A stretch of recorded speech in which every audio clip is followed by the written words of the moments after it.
Əziz izləyicilərimiz, Bakı Texnologiya Mərkəzinin növbəti podkast layihəsinin qonağı, Bakı Texnologiya Mərkəzinin təlimçisi, peşəkar kiber təhlükəsizlik mütəxəssisi Əli Qəniyevdir. Uzun müddətdir Əli ilə bizim bir kiber təhlükəsizlik sahəsində kadr yetişdirmək istiqamətində böyük bir yol hekayəmiz var. İstəyirsən Əli, oradan elə başlayaq. Elə bir tələbə olaraq, sən öz tələbə gözündən Əli necə başladı? Bir daha qeyd edeyim, dəvətiniz üçün təşəkkür edirəm. Öncəliklə hamını salamlayıram. Kompüterə tam məktəb vaxtında həvəsim var idi və daha sonra bu həvəsimi ixtisas olaraq formalaşdırdım. Azərbaycan Dövlət Personel Universitetinin İnformasiya Təhlükəsizliyi ixtisasını bitirdim. Tələbə olduğum müddət ərzində mən ikinci kursda böyük bankların birində artıq IT sahəsində çalışırdım və daha sonra tələbəlik müddətində bir neçə iş sahəsində, yəni iş yerimi dəyişdim və son kursda isə mən Azərbaycan Respublikası Mərkəzi Bankında kiber təhlükəsizlik üzrə mütəxəssis olaraq çalışırdım. Lap gözəl. Qısa müddət. Çox qısa Qısa müddət. deyil amma, yəni çünki lap əvvəllərdən bu sahə ilə məşğul idim. Aha, ya balaca yaşlarında. Aha, bəli. Okey, Əli, bəs bir sualım da sənə olacaq. Hətta bu sualı mən sənə heç vaxt verməmişəm. İndi vermək istəyirəm ki, uzun müddət sən də bilirsən ki, kadr yetişdirməkdə gənclərlə birlikdəyik. Amma həqiqətən özüm bu sualı verməmişdim. İlk dəfə verəcəm burada podkastın yayımında. Əli, bəs sənə görə kiber təhlükəsizlik sahəsi sənə nə qatdı, səndən nəyi aldı, nələri verdi? Kiber təhlükəsizlik sahəsi ümumiyyətlə mənə şəxsi həyatımda Bəli, o da olar. bir iş görərkən bir belə deyim, xarakter formalaşdırdı. Disiplin. Bəli, disiplin. Daha sonra bir işi görərkən öncədən yaranan riskləri hesablamaq. Hətta dostlarım da buna retim refleksi deyir bəzən məndə. Belə. Yaxşı bir sual, xoşbəxtsən?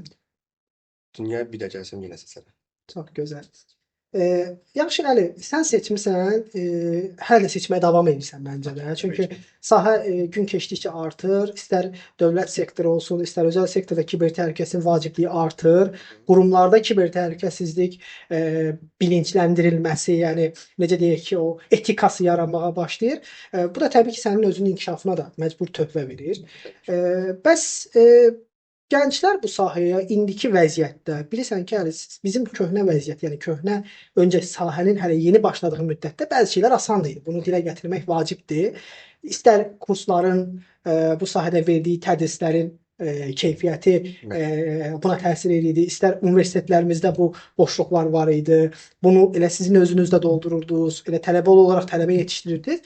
Bəs tələbələr bu sahəyə indiki vəziyyətdə, bazarın indiki vəziyyətində, yəni ehtiyaclar bilirsən ki, Red Team tərəfdə artıq demək olar senior səviyyəsində tələbə və ya kadr axtarırlar. İndi bu vəziyyətdə gənclər necə başlamalıdırlar? Başlayıblarsa həssas nüanslar nədir ki, ona diqqət eləməlidirlər ki, sənin deyim və ya uğur qazanmışlarımı deyim, gələcəkdə uğur qazanmaq istəyənlər kimi istəyənlərdən biri olsunlar. Çox yaxşı bir sualdır. Birbaşa kiber təhlükəsizliyə giriş dedikdə ilk olaraq mən tövsiyə edirəm IT, daha sonra şəbəkə, sistem və minimal olaraq proqramlaşma biliklərinin olması zəruridir. Daha sonrasında isə yəni kiber təhlükəsizliyə giriş olaraq başlamalarını tövsiyə edirəm. Çünki bəzən tələbələrdə rastlaşıram, ilk bir ayda mən hacker olacağam anlayışına gəlirlər və bu da yanlışdır. Yəni bunu bölmək istəyən bir məsələyə çox diqqət elə. Əvvəllər bu hackerlıq həvəsi başqa idi.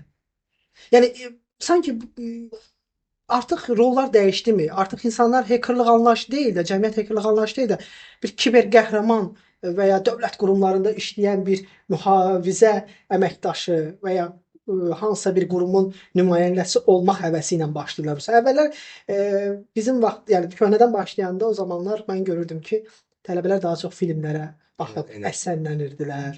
Nə bilim, hansısa bir Amerikan Hollywood filmləri onların bu sahəyə gəlməsinə vəsilə olurdu. Amma indi artıq mənə elə gəlir ki, qurumların fəaliyyətləri, buna nümunə misal üçün hansısa bir qurumun apardığı maarifləndirmə tədbiri olsun və ya elə bunu mütləq demədən keçmək, kiber cinayətkarlığa qarşı mübarizə istiqamətində aparılan fəaliyyətlər uşaqlarda, gənclərdə, yəni tələbə yaşlarında olan gənclərdə bir motivasiya qaynağı kimi rol oynayır. Ona görə bu sualı da vermək istəyirəm. Yaxşı, biz dediniz IT test, şəbəkə, proqramlaşdırma əslində bu üçündən ya da dördündən hansı birini kiber təhlükəsizlikdən heç ayırmaq olmaz. Yəni o olmasa elə bir kiber təhlükəsizlik tam deyil. Hər şeydən yarımdır. Əslində bunu qeyd etmək istəyirəm ki, bir kiber təhlükəsizlik mütəxəssisi qarşılaşdığı situasiyaya əsasən hər bir biliyə malik olsa daha yaxşı olar. Məsəl üçün pentestdən danışırıqsa, bir web sistem pentest eləyəndə bizə proqramlaşma bilikləri, web strukturu Ehtiyac duyulur. istədiyini bilməliyik. Daha sonra bir internal pentest dediyimiz, yəni Active Directory və yaxud da şəbəkə yoxlayırıqsa, bizə bir sistem bilikləri, yəni Windows server, Linux server, daha sonra şəbəkə bilikləri lazımdır ki, yəni əslində bölmərəm, hər bir sahənin öz yeri var. Yəni deyirsən ki, bunlar sanki bir kubik kimi bir binanın necə deyərlər, əsas fundamental daşıdır və ya divarıdır. Okey, yəni biri olmadığında əsmə ola bilər, bəli. Zaten zamanla lap şəbəkə bilməsə başlasaq, yəni zamanla bizə şəbəkə bilmədiyimiz müəyyən hissələr, müəyyən problemlər yaradacaq və biz yenidən məcbur qalıb geri dönüb həmin sahələrin üzərində işləyib öyrənirik. Əli, mən ümumiyyətlə bu podkast silsiləmizdə ümumiyyətlə bizim aparacağımız bu layihələrin çərçivəsində çalışıram ki, rutin olan şeylərə toxunmayım. Daha çox həm gəncləri maraqlandıran, həm cəmiyyəti maraqlandıran suallarla mütəxəssislərə müraciət edeyim. Məsəl üçün bir hackerın həyatı təbii ki, hər podkastlarda bu danışılır və ya daha çox belə deyək də uğur hekayələrində bundan bəhs edilir. Amma indi bu podkast silsiləmizdə sürətli, yəni daha çox texniki tərəflərə yönəlmək istəyirəm və biraz da texniki tərəfdən sənə suallarla gəlmək istəyirəm, anlamaq istəyirəm. Red Team, Blue Team, Purple Team, ümumiyyətlə bu anlayışlar biz də bilirik ki, var. Bu anlayışların hərəsinin bir fəaliyyət qolu var. Amma belə bir sual var vermək istəyirəm və bilmədiyimiz bir məqam var. Red, Blue, Purple. Bunlar ümumiyyətlə hərəsi kökən olaraq, yəni daxilən, yəni əsas fundamental hardan gəlirlər? Yəni Red Teamer məntiqi ilə düşünsək, hücum baş verir, insident baş verir qurumda.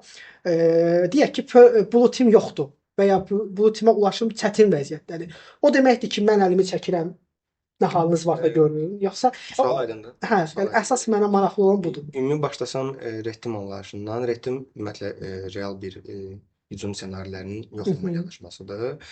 Bəzən bunu pentestlə qarışdırırlar. Pentest konkret olaraq bir skop üzərində olan zəifləri aşkar olunması və onların aradan qaldırılması üçün bir hesabat hazırlayır.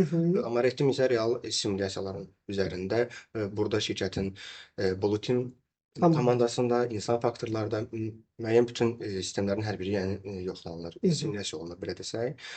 Blue Team, Red Team anlayışına qayıtsam, Blue Team, Red Team, qısa desəm, Red Team, yəni bir şirkət necə qırıla bilər, yəni bir təşkilata necə girə bilərəm anlayışıdır. Blue Team isə konkret olaraq instant response deyirik. İnsidentlərə cavab. Yəni ilkin olaraq ən birinci addım detection mərhələsidir. Yəni vaxtında bu hücumun aşkar etmək və daha sonra qarşısını etmək. Purple Team məntiqinə qayıtsaq isə Purple Team'in Red Team və Blue Team komandasının bir yerdə işləməyi, yəni məsələn mən Purple Team-əmsə Red Team simulyasiyalarını özüm hazırlayıb, onları simulyasiyalar adətən təşkilatlara uyğun olaraq hazırlanır. Məsələn, yəni onlar resurslarla. Yəni resurslarla uyğun olaraq hazırlanır və daha sonra həmin boşluqlar necə aradan qaldırılmalıdır, onların deteksiyonu düzgün olunurmu, monitoring olunurmu? Bəzən olur, rastlaşır, log var, amma monitoring yoxdur. Onlarla rastlaşır.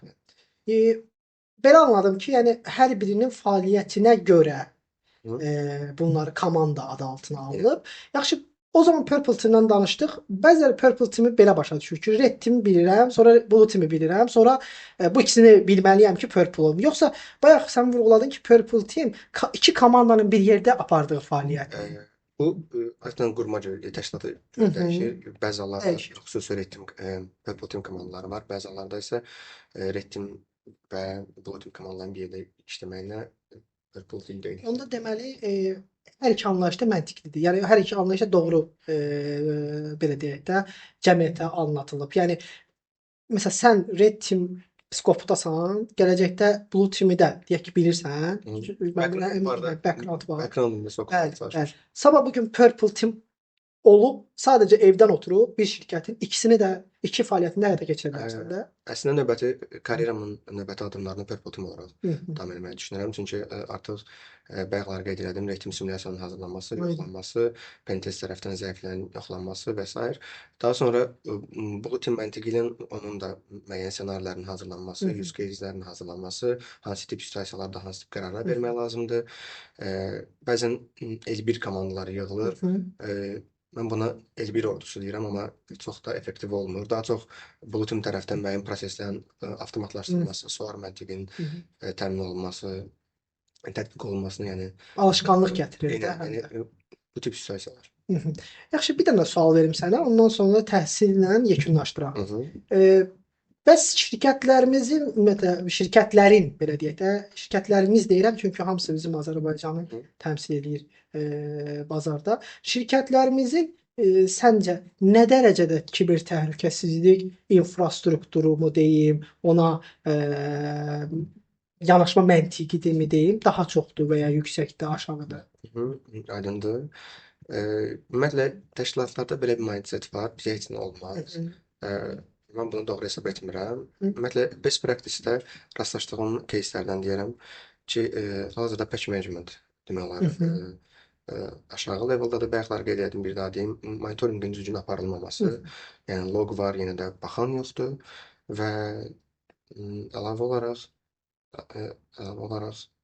Məncə məhsullardan da söhbət eləmək olar. Məsələn, məhsullar alınır, səncə kadrlar ona bu hazırdır. məsələyə də toxunmaq istəyirdim. Mən əslində supply chain Bəli, ataklardan bəli. danışsaq vendor üzərindən. Məsəl üçün mən şirkətimi qorumaq üçün hər hansı bir tool almışam və bir research komanda, security research də deyirik biz buna, həmin tool üzərində bir zero day tapır. Zero day başqaları tərəfindən bilinməyən bir üzumlardır.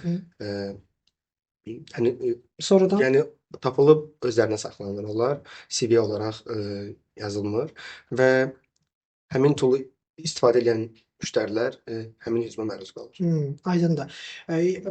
Yenə də burada demək ki, olur ki, yəni ümumiyyətlə potensiallı kadrların yetişdirməli prioritet. Amma ümumi baxsaq son 3-4 ildə kiber təhlükəsizlik sahəsi aktuallaşır və Böyük bir inkişaf yoluna gətirir. inkişaf yoldur və ümumi hal-hazırda şirkətlərdə insidentdən sonra proses.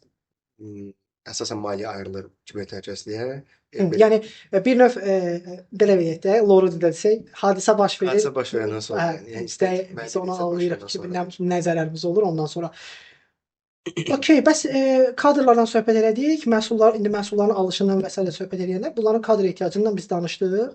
Bəs kadrlarımız indi bizim elə Bakı Texnologiya Mərkəzində tədris verdiyin Red Team qrupu, yəni offensive security üzrə tədrislər verirsən və burdakı gənc kadrlar bu sahəyə hazırlıqlıdırlarmı? Yəni nə düşünürsən? Ümumiyyətlə istər kurslar olsun, istər bizim kurs olsun, digər kurslar, oradan çıxandan sonra gənclər real ən azından junior səviyyəsində işə başlaya biləcək səviyyədə olurlarmı? Ümumi belə deyim, bu təlim müddətində istəyir kurs, istəyir Bakı Texnologiya Mərkəzi, istəyir Bəli, fərq eləmir ki, yəni bir tələbədə kurs və yaxud da bir mentor dəstəyi aldığı zaman daha effektiv olur. Ümumi olaraq kiber təhlükəsizliyə başlamaqdan danışsaq bu 6-12 ay ərzində ümumi yəni 6-12 ay ərzində bir intern və yaxud da bir junior səviyyəyə başlamaq mümkündür.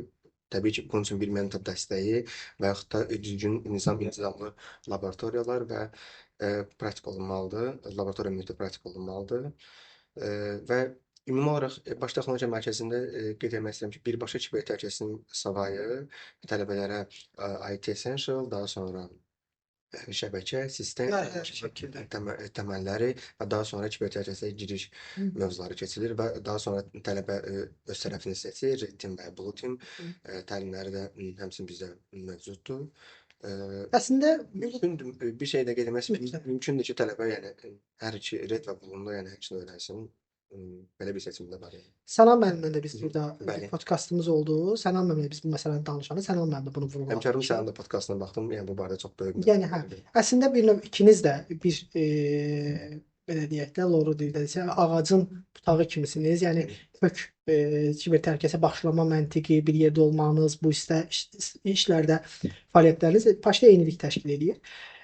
Belə, Əli çox sağ ol. İnşallah bundan sonra növbəti podkastda mən istəyirəm ki, bir red team, blue team məntiqini bir yerə gətirək. Onu da növbəti podkastlarımızda inşallah dəyərləndirərik. Bugünkü qonağımız Əli Qəniyev idi. Əli kiber təhlükəsizlik sahəsinin prioritetlərindən bəhs etdi. İstər kursda keçirilən mövzulardan, tədris müəssisələrində aparılan fəaliyyətlər və həmçinin də real kiber təhlükəsizlik şirkətlərdə real kiber təhlükəsizlik proseslərindən bizlərə geniş bəhs etdi. Növbəti podkastlarımızda görüşmək diləyi ilə. Əli, sənə də çox təşəkkür edirəm. Sağ ol, var ol, gəldiyin üçün. Təşəkkürlər.